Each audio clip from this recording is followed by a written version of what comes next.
نظامها الجامعه حتى تشبع وتثري الرغبه في المجتمع اللي هي ناحيه الفن او المجتمع. في السعوديه فيه اهتمام قبل 40 سنه في النحت طبعا. جت الدوله البريطانيه اليوم تبغى تشتري هاي القطعه لان هي فنان من اهم الفنانين البريطانيين، ودفعت ملايين الدولارات وما رضت السعوديه تتنازل عنها. فكلمنا عن اهميه السيمبوزيومات، لان اليوم حتى سالتني الوزير ايش راح تسوون في هذه الاعمال ودورها بالنسبه الى الدوله كمقتنيات. هي من الناحيه السلبيه ان احنا ما ناخذ خطوات في النحت، هذا بالمقام الاول. نتكلم عن التجربه الخليجيه طبعا تجربه ذكر، ويمكن في دول مجاوره سبقتها بالمجال هذا، لكن المتابع للحركه الفنيه زي ما تفضل الدكتور في ال 10 15 سنه السابقه لا صار في قفزات، ويعني جزاك الله خير. حسن جاده الزاق. نعم. سؤال الاستاذ عصام كبير بالمملكه جميل. ولهم حركه حاليا فنيه واضحه، فنبي مدى تطور او حدثنا عن التطور الثقافي والفني في المملكه العربيه السعوديه حاليا. يعني 5 أو 6 سنوات الماضيه اولت المملكه اهتمام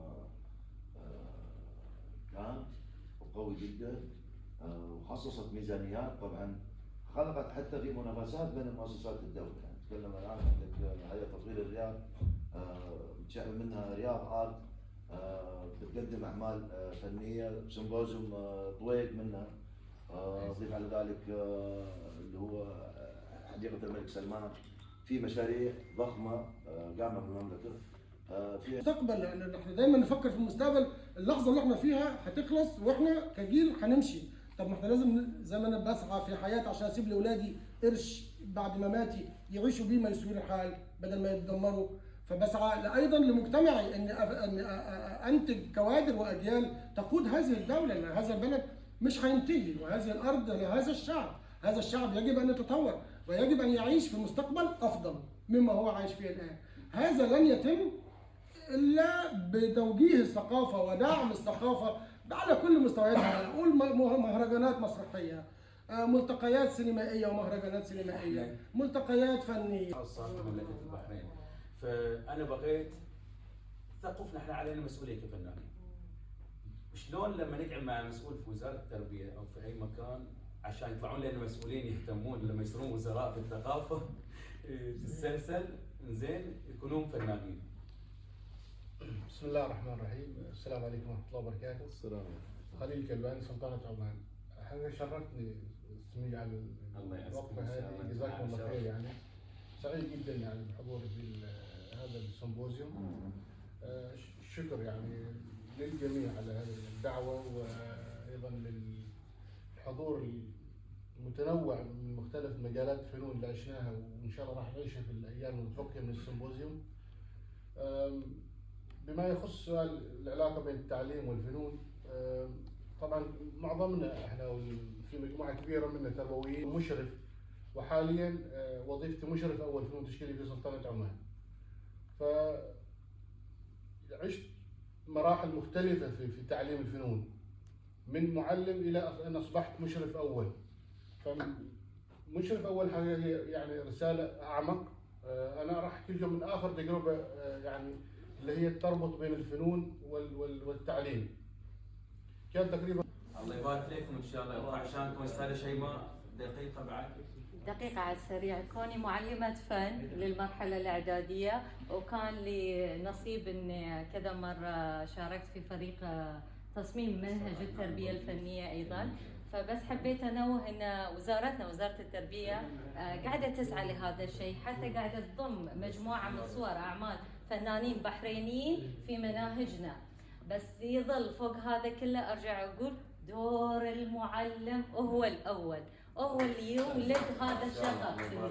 راح اتركها مجال الى دكتوره سما الهاشمي. دكتوره سما الهاشمي رئيس قسم الفنون والاعلام في جامعه البحرين، ومن امانه الدكاتره اللي اثروا في الفتره الاخيره على الساحه الفنيه من مسكوا هذا القسم في اخر 5 سنوات، لان احنا كنا في سنوات عجاف ما كان عندنا قسم فنون في الجامعه.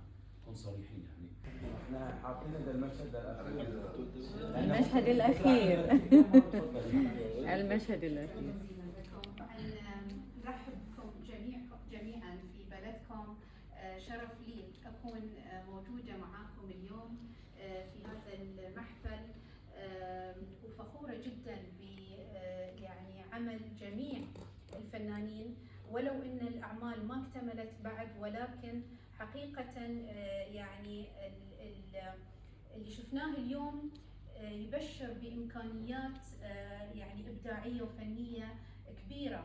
وانا سعيدة ايضا بانتباهنا لمسألة مهمة، وهي أهمية التعليم. والتاريخ والفيزياء والكيمياء والبتاع، اذا ما خدش زي الطبيب، اذا ما خدش كل يوم معلومه جديده في مجال تخصصه، هو بيتوقف مكانه، وبالتالي معناه يتراجع للوراء، لانه استوقف مكانه المجتمع بيتطور، معناه ان هو كانه بيتراجع للوراء، توقفه معناه تراجع. فتاهيل المعلم ورفع كفاءه المعلم، امر معلم التربيه الفنيه طالما بنتكلم في مجال الفن، امر مهم جدا في هذا الاطار. عافية، والله ما عندي شيء أقوله إن شاء الله، ونلتقي فيكم إن شاء الله غدا مع ندوة أخرى.